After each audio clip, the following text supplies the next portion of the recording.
again. The video this week is about travelling once again. This time it's about how to make the most of your travel. I've met a lot of people who have said, oh, well, I travelled, but if I were to do it again, I would do it differently in X way. And I feel like it would be good for me to share my tips with you about how you can make sure you have the best travel experience if, say, you're going on a trip for 3 months or 6 months and you want to ensure you have the best time and you really make the most of it. So let's begin. I think my first tip is quite general. It's kind of a philosophy that I want to share with you. I think you should have some clear ideas about what you want to do and things you may want to achieve or certain things you want to experience. Maybe you already know you want to go to a certain place, or maybe you know you want to try and learn a certain language or cuisine, and I think that's good, but I also think you should mix that with being open to the opportunities that present themselves in your trip. Things that you maybe didn't expect you were going to learn, but suddenly this random thing has happened and you're now in a position where you can kind of like follow that new stream of opportunity, let's say. I've been reading a book recently called The Power of Now, and in it shares a lovely quote that kind of encapsulates what I'm trying to say. So I'm going to read out the quote. So the quote reads, "Men are born soft and supple, dead they are stiff and hard.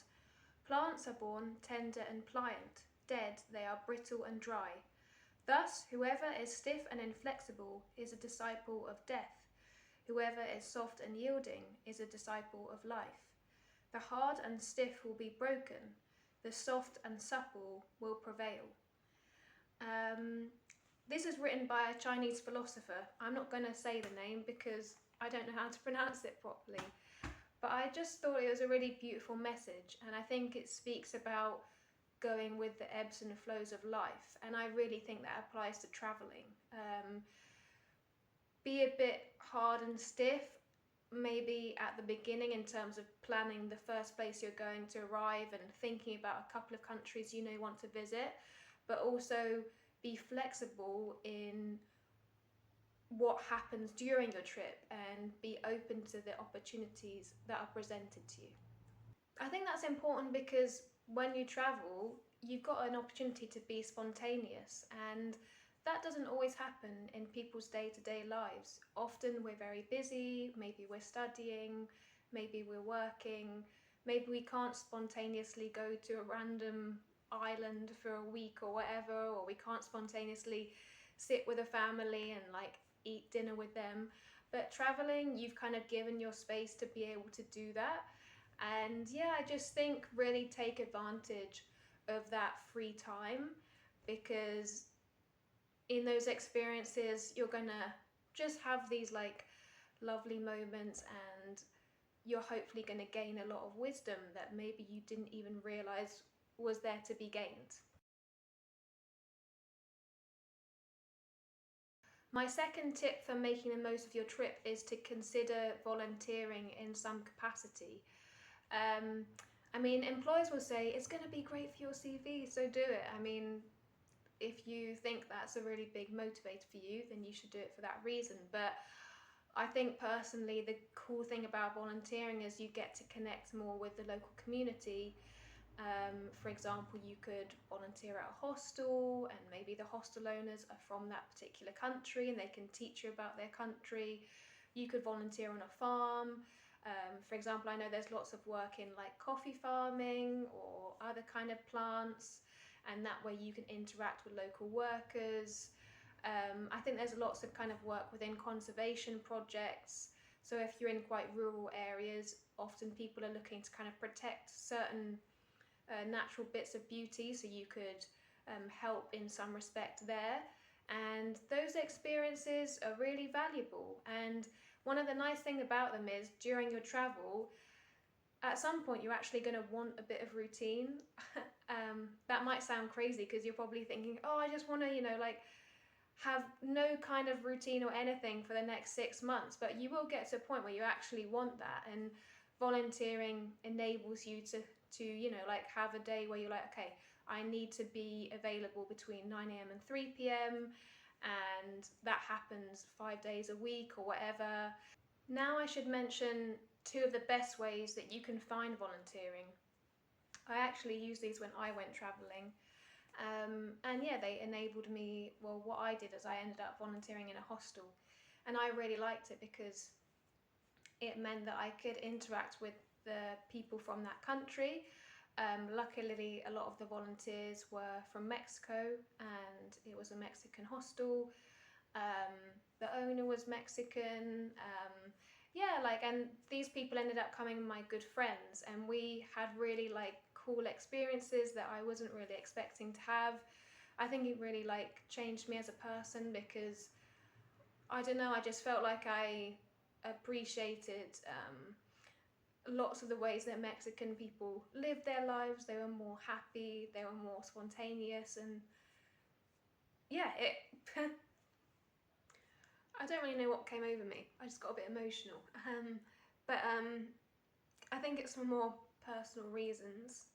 Um, but yeah, I think when I arrived at that hostel, I don't know, I think it was just really special for me because I kind of went there on the principle of improving my Spanish, and I was able to do that.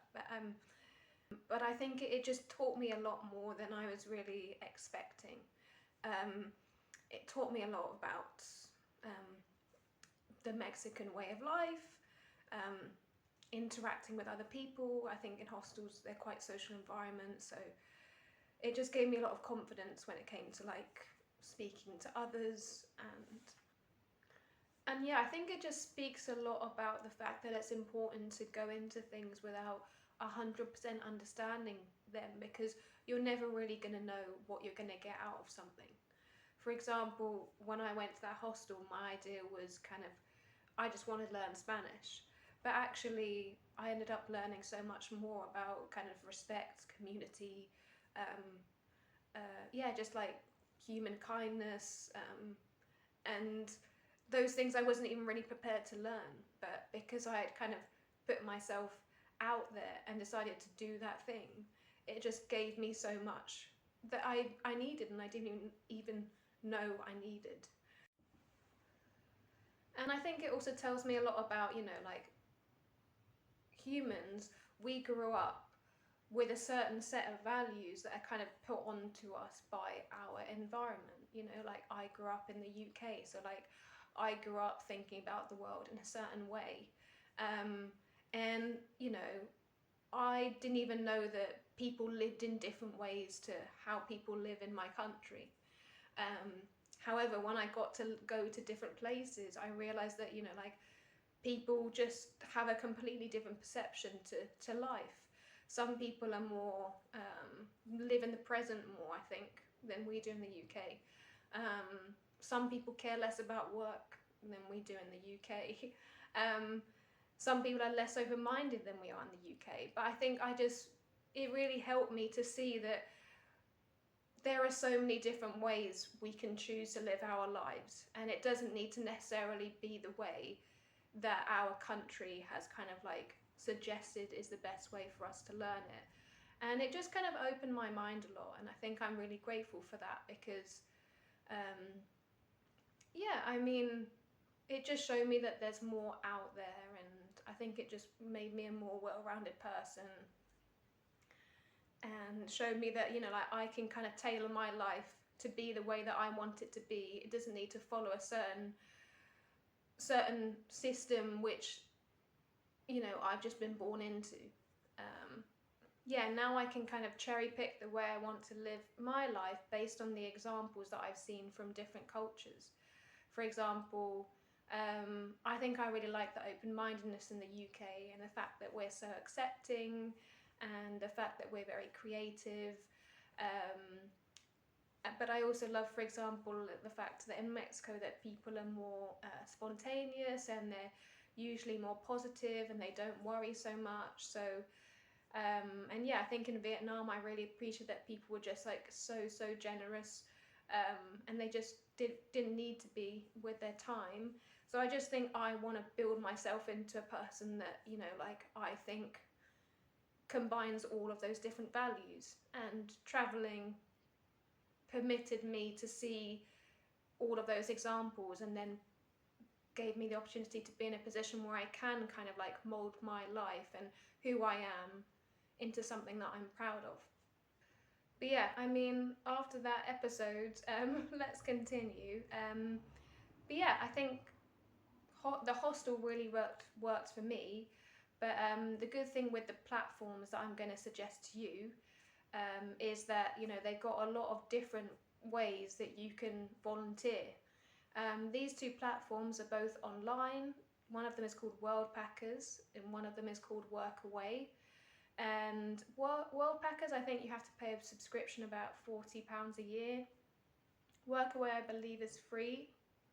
And yeah, once you sign up, you're just going to see loads of different opportunities there of things that you can volunteer in. So you could do community projects, or you could, I don't know, like help save turtles, for example, or you could work in a hostel like I did. And yeah, in exchange, they usually give you some, like a bed to sleep in. Sometimes they'll give you cooked meals. And yeah, the nice thing is you can just write the owners a message and kind of just say a bit about yourself and what you're interested in and what your current plans are. And usually you have to do a volunteering thing for about 4 weeks minimum, because that way it kind of means that the people are investing their time in training you and it's worth it. But yeah, these volunteering things can kind of then lead to other stuff. You know, maybe you're volunteering with them for 4 weeks, but maybe you then end up, I don't know, like spending more time with their family or doing other things for them, or, you know, importantly, having a lovely friendship with them maybe. So yeah, I just think those platforms are really cool because you can kind of find opportunities before you even arrive to the place where the volunteering is. For example, I applied for my hostel experience when I was in Mexico City, so I hadn't even arrived at the place yet, but I knew that I was going to go into that, and I was excited about it, and it was already kind of agreed. I think the third thing I would do in order to make the most out of your travel is to consider learning a bit of the language of the place that you're going to go. This is probably a lot easier, for example, if you're English speaking and then you decide to go to Latin America, because English and Spanish are fairly similar. But yeah, I would strongly recommend trying to learn a bit beforehand, but also, you know, a lot of countries, they'll have schools which travelers then go to, and the schools will sometimes have the opportunity to stay with a family as part of the package that they give you. So maybe you have Spanish classes from Monday to Friday, and you're staying at an old lady's house or like a family's house, and you just speak Spanish with them. And the nice thing about that is you get to kind of like immerse yourself in like the local community, and yeah, also like improve on a skill. And I think it's really valuable to learn the language of the place you're going to, or even just a bit of it, because I promise you, people will treat you differently. They'll just be very flattered, and it's just such a nice thing, I think, you know, like if you're in a country um, and then you start speaking that person's language, they'll be like, oh wow, you're not just like the rest, like you're actually trying to communicate with me. You know, you've got to remember that, like, if you're gonna go traveling, there are also lots of wounds of, for example, colonization, yeah, of like, let's say, like the white world with lots of money just kind of going into other places and treating them like trash. And yes, obviously, like some people are gonna think that of you, you know, and they're gonna be like, oh, are you just like one of those people who don't really care about my culture and just want to come here and, I don't know, like drink a lot and force me to speak English. So yeah, I think when you learn a bit of the foreign country's language, it shows that you care, and it shows that you want to get on their level, and it's not the other way round where they have to get on your level. So yeah, please try and make a bit of an effort, because it goes a long way, and yeah, it will just mean that you'll have a richer experience and you'll be able to interact with the local community more.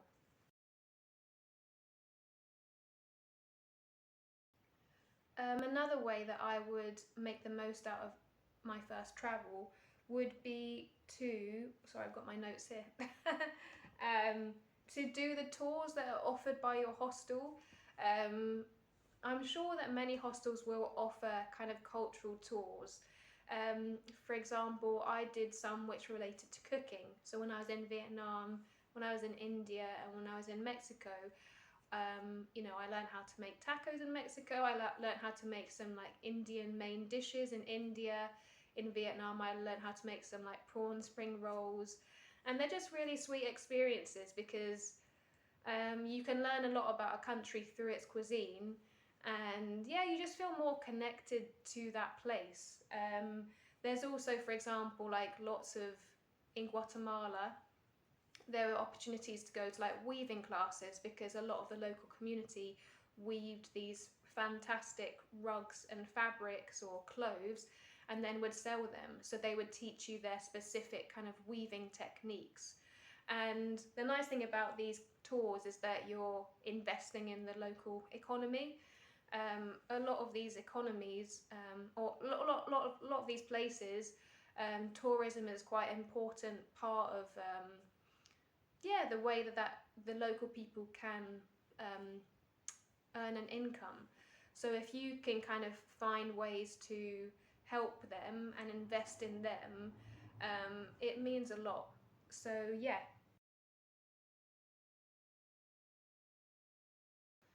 The last tip I'm going to do may be a bit controversial for some of you, about how to make the most of your travel, and it is to consider deleting your social media.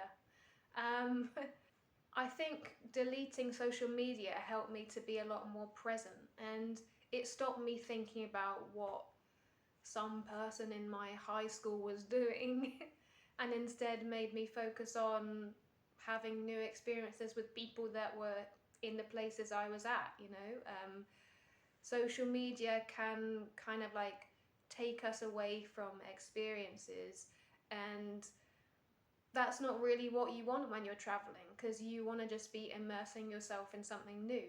So yeah, I would consider deleting your social media, and maybe also you could find some way to like document what you're doing instead. So instead of consuming other people's stuff, forget the consuming of their stuff and think about how you're going to document your own experience. For example, you could buy a disposable camera, and then you could take a load of pictures, and then you could download them at the end of your trip and remember all those cool things that you did. You could video on your phone, and then you could make vlogs out of it. You could journal. I met a lot of people who are like journaling every day, and then they will have that lovely record, and it can take them back to each moment in that day. And I mean, I actually regret not journaling. I never did journal, and I wish I did, because yeah, I think we easily forget about the nuances of each little thing that happened. So yeah, think about less consuming, more documenting. And yeah, I think that's the kind of end of this video. I was surprised that I got emotional in the kind of earlier part of it, but I think it speaks a lot about why I actually wanted to make these videos. I think I had such a kind of like life-changing time that I just wanted to make sure that anybody else who was kind of on the fence about traveling actually kind of like decided to do it. And if my videos can in any way encourage people to yeah, just like take a chance on themselves and give themselves the opportunity, then it would just mean a lot to me, because I think it will change their lives. So yeah, thanks so much for watching, and I'll see you next week. Bye.